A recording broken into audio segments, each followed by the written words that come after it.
Bueno, pues vamos a tener en entrevista a Claudia Villegas. Ella es directora de la revista Fortuna. Siempre nos habla sobre macroeconomía, cómo afecta nacionalmente, cómo es que los mercados internacionales y las finanzas globales tienen un impacto también en la casa a nivel local, y ya es algunos minutitos, tú me dirás cuando ya los tengamos acá. Hay varia información que pudiéramos hablar. Ahora sí que siempre todos los periodistas y la gente que viene con nosotros tiene una independencia plena y total de hablar de sus temas, pero bueno, en términos generales, pues la propuesta de reforma del Sistema Nacional de Pensiones, pues es uno de los temas más fuertes que tenemos. Entonces igual y nos pudiera dar una visión sobre ello. Pero bueno, pues ni nada más ni nada menos, preguntarles tú mismo. Muy buenas tardes, Claudia Villegas. Buenas tardes, Julio Alejandro. Buenas tardes, Julio. Inicio de semana. Un abrazo, esperando que se encuentren bien.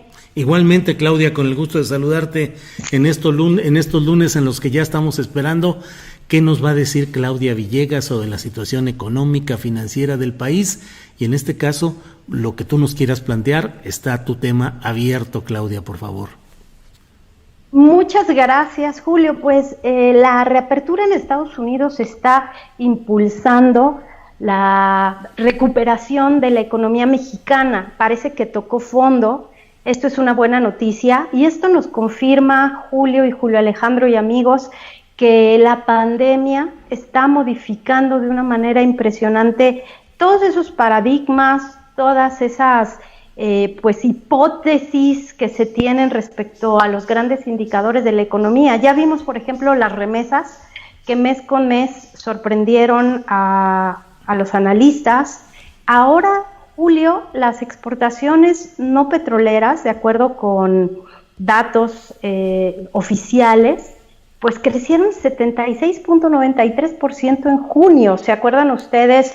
Esto respecto a mayo, es un incremento muy fuerte, y las exportaciones manufactureras pues también traen un avance de 83.57% también en junio. Las automotrices, ¿se acuerdan que habíamos estado hablando de cómo se habían desplomado? 40.94% en el mes.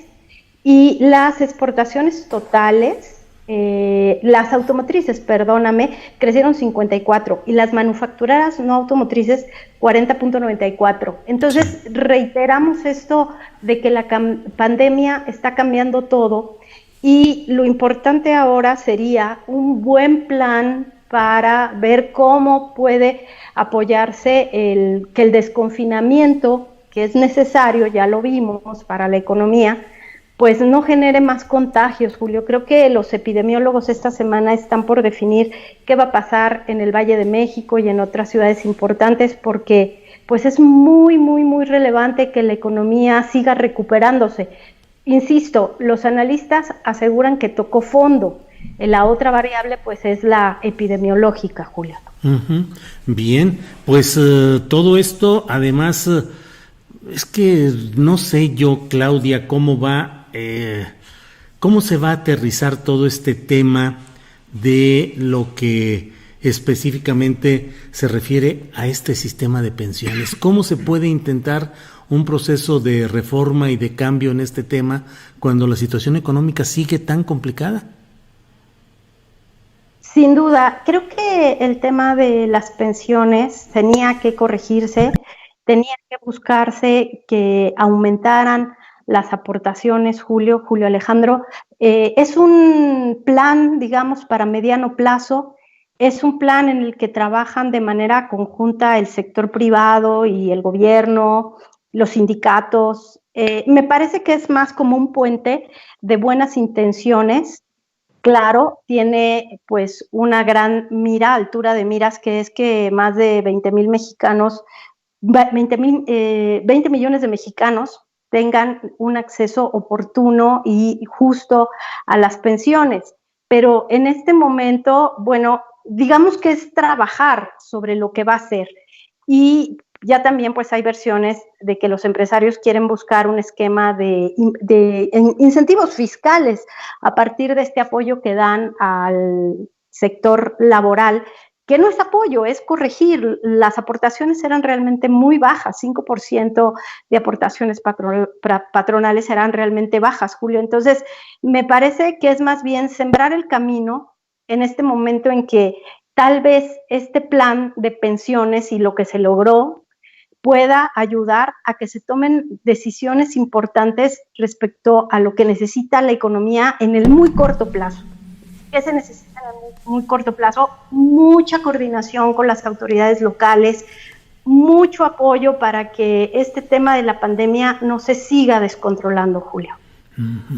Bueno, pues estaremos atentos a todo lo que se venga en este tema y pues esta semana ya no sé, Claudia, ya no sé si dentro de todo el esquema político en el que está metido hoy México, la cuestión de Lozoya, la expectativa de las primeras dirigencias judiciales, lo del avión presidencial, todo está muy movido en el terreno político y en el económico. Pareciera como que estuviéramos en una especie de impasse, en una especie de tregua, al menos declarativa, Claudia, aunque los hechos siguen galopando a toda velocidad, muchos de ellos negativos, me parece. Sí, qué bueno que traemos a colación el tema de las investigaciones de Lozoya, que creo que son muy importantes para deslindar responsabilidades y para que quede claro qué de bueno y qué de malo dejó la reforma energética, Julio. La semana pasada yo no comenté que yo estaba en desacuerdo con que se investigara. Lo que yo dije es que en Guatemala, pues ese ánimo de deslindar y ese ánimo de develar provocó que en un país como Guatemala, que estuvo bajo una dictadura militar, pues la inversión se contrajera. En México, creo que es súper importante para el Estado de Derecho que se siga avanzando en este tema de la reforma energética y de cómo se logró. Me parece que hay inversionistas que en México están valorando muchísimo que se termine con la corrupción. Acabo de ver un estudio que establece que México es uno de los países más atractivos para seguir invirtiendo. A pesar de todo, la pandemia va a pasar, la pandemia llegará una vacuna. Hoy Moderna está avisando que realiza ya pruebas en 30,000 voluntarios. Será un periodo muy complejo, pero creo que si se sigue combatiendo la corrupción va a ser un factor muy importante en medio del pragmatismo que ha caracterizado al presidente López Obrador para valorar la inversión en México. Y también me comentaban otros analistas, Julio, pertenecer a un bloque como el de Estados Unidos y Canadá, ya vimos lo que puede hacer con las cifras. El consumo interno, como colofón y para cerrar, ese es el que hace falta también para la recuperación. Las personas todavía tenemos miedo de salir al espacio público con justa razón, pero la economía necesita reactivarse. ¿Por qué? Porque ya vimos fenómenos naturales como el del reciente huracán que afectaron a Monterrey muy fuerte, el Fonden, el fondo para el tema de salud. Es súper importante que la economía se reactive, pero hay que hacerlo de la manera más cuidadosa para evitar que la pandemia pueda salirse de control. Muy difícil, Julio, pero confiemos en que pues estos buenos números de la recuperación puedan volverse a mirar en los meses siguientes, donde se prevé, bueno, que haya caídas todavía del Producto Interno Bruto. Bien, pues muchas gracias, Claudia Villegas, directora de la revista Fortuna, investigadora, periodista en varias publicaciones, entre ellas la revista Proceso, y profesora de periodismo en la Facultad de Ciencias Políticas y Sociales. Claudia Villegas, como todos los lunes, es un placer platicar contigo. Siempre, Julio. Muchas gracias. Gracias. Hasta luego, Claudia.